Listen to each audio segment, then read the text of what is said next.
নমস্কার বন্ধুরা, আপনারা দেখছেন কুকিং হাউস অফ অনিমা। এখানে আমি দেখতেই পাচ্ছ 6 পিস কাতলা মাছ নিয়ে নিয়েছি।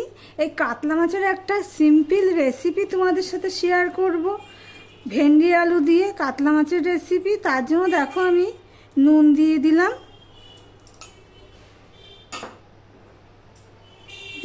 হলুদ,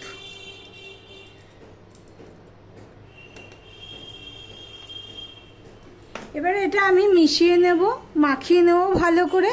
দেখতে থাকো বন্ধুরা। দেখো বন্ধুরা, আমি আর হাত লাগালাম না, খুন্তি দিয়েই মাখিয়ে নিচ্ছি। হাতে বারবার সাবান দিতে আর ইচ্ছা করে না, অনেকবার সাবান দেওয়া হয়ে গেছে, সেই জন্য আমি এইভাবেই মাখিয়ে নিলাম। টাটকা মাছের ঝোল ভেন্ডি আলু দিয়ে দারুণ হয় খেতে। প্লিজ তোমরা দেখতে থাকো ভিডিওটি স্কিপ না করে। তাহলে পরের স্টেপে যাওয়া যাক। এদিকে দেখো কড়াই বসিয়ে দিয়েছি, কড়াইতে একটুখানি সাদা তেল দিয়ে দিয়েছি আর দিয়ে দিলাম একটুখানি নুন। আর এদিকে দেখো আমি ভেন্ডি আর আলু কেটে নিয়েছি। ভেন্ডিগুলো আমি পুরো গোটা ভালো করে রোগড়ে ধুয়ে নিয়ে তারপরে কেটেছি, বোটা দুটো, বোটা আর মাথাটা। আর এখানে দেখো আলু কেটে নিয়েছি। এবার আমি কড়াইতে নুন আর তেল দেওয়া হয়ে গেছে, এবার আমি ভেন্ডিটা ভেজে নেব।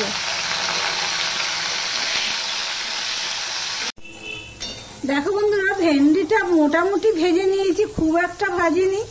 আমি একটু তেলের মধ্যে নিয়ে ভেজে নিয়েছি, তাহলে কি হবে, ভেন্ডির যে একটা নালসে ভাব সেটা আর থাকবে না।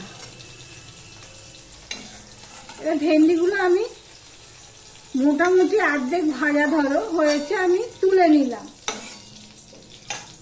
এবার এর মধ্যে আমি আরেকটু তেল দিয়ে দেব, দেখতে থাকো বন্ধুরা। আমি এবার সর্ষের তেল দিয়ে দিলাম।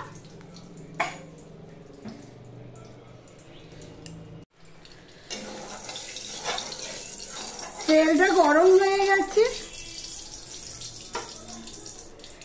এবার আমি মাছগুলো দিয়ে দিচ্ছি। এই পর্যন্ত যারা ভিডিওটি দেখছো লাইক দিতে ভুলে গেছো, কন্টিনিউ একটু লাইক করে দিও।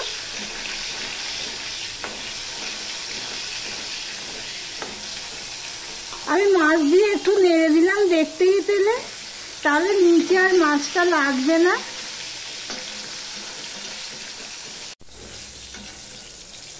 দেখো মাছের একটা দিক হয়ে গেছে, এবার আমি উল্টে দেবো।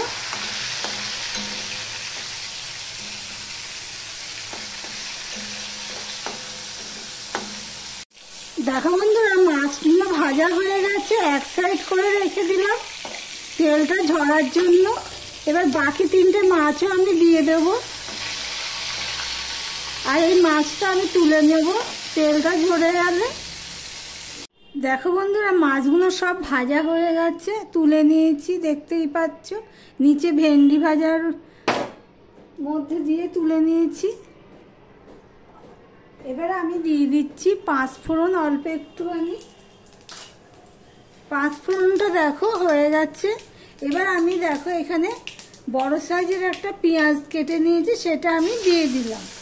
পেঁয়াজ আর 5 ফোড়ন দিয়ে যদি এইভাবে মাছের ঝোল করা যায়, তাহলে কিন্তু খুব দারুণ খেতে লাগে টেস্টটা। এবার পেঁয়াজটা একটুখানি ভেজে নেব। আর এখানে দেখো আমি আলু কেটে নিয়েছি, সেই আলুটাও আমি দিয়ে দিলাম। দিয়ে দিচ্ছি একটু নুন,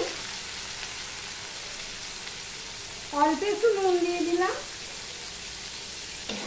দিয়ে আলু পেঁয়াজের সাথে আমি ভালো করে ভেজে নেব, ঢাকা দিয়ে ভেজে নেব।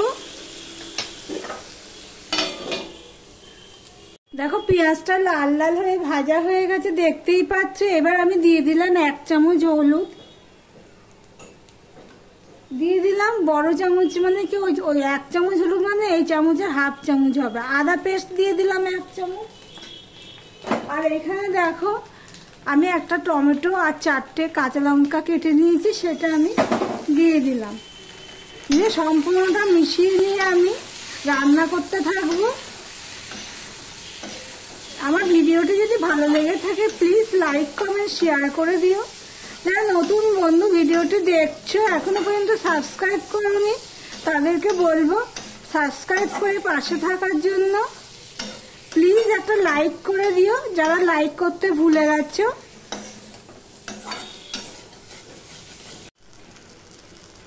আমি 2 মিনিট পর তোমাদের সামনে আসলাম। 2 মিনিট আমি আদা, কাঁচা লঙ্কা আর টমেটোটা রান্না করে নিয়েছি। এবারে আমি কিছু মশলা অ্যাড করব। আমি হাফ চামচ দিয়ে দিলাম লঙ্কার গুঁড়ো, 1 চামচ দিয়ে দিলাম ধনের গুঁড়ো, 1 চামচ দিয়ে দিলাম জিরের গুঁড়ো। ধনের গুঁড়োটা একটুখানি 1 চামচের থেকে কম হয়েছে, তাই একটু দিয়ে দিলাম। তখন তো আমি হলুদ দিয়েছি, আমি আরেকটু হলুদ দিয়ে দিলাম। মশলাটা কষানোর জন্য আমি একটুখানি জল দিয়ে দিলাম। এবার মশলাটা আমি ভালো করে কষিয়ে নেব। দেখো বন্ধুরা, মশলাটা আমার আরো একটু কষাতে লাগবে। মশলাটা ভালো করে না কষালে যে কোনো রান্নাতেই ঠিক স্বাদ খোলে না, সেই জন্যই মশলাটাকে ভালো করে কষিয়ে নিতে হবে।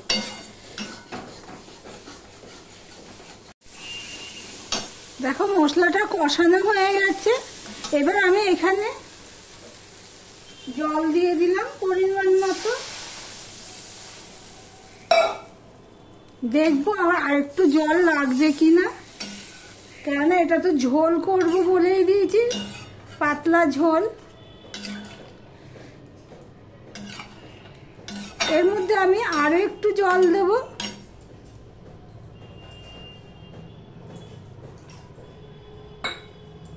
এবার ঝোলটা ফুটে ওঠার জন্য আমি অপেক্ষা করব। দেখতে থাকো বন্ধুরা।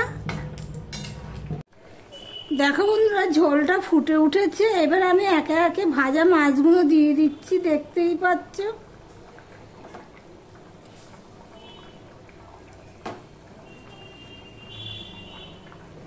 দিয়ে দিলাম ভেন্ডি ভাজাগুলো।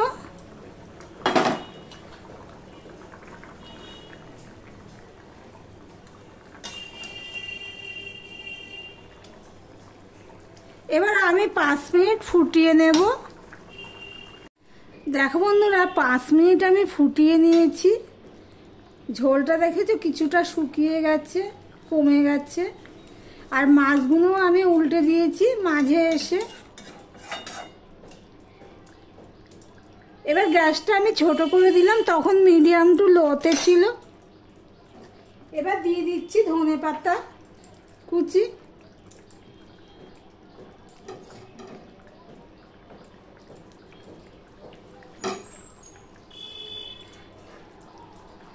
ধনেপাতাটা দিয়ে আমি একটুখানি এইভাবে করে নিলাম, কেননা একটুখানি ফুটিয়ে নেব, তাহলে আর গ্যাসের সমস্যা যাদের আছে তার গ্যাসের সমস্যা হবে না।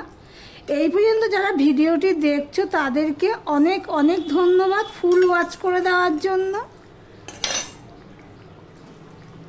তাহলে গ্যাসটা আমি অফ করে দিলাম আর ভিডিওটি আজকের মতন এখানেই শেষ করলাম।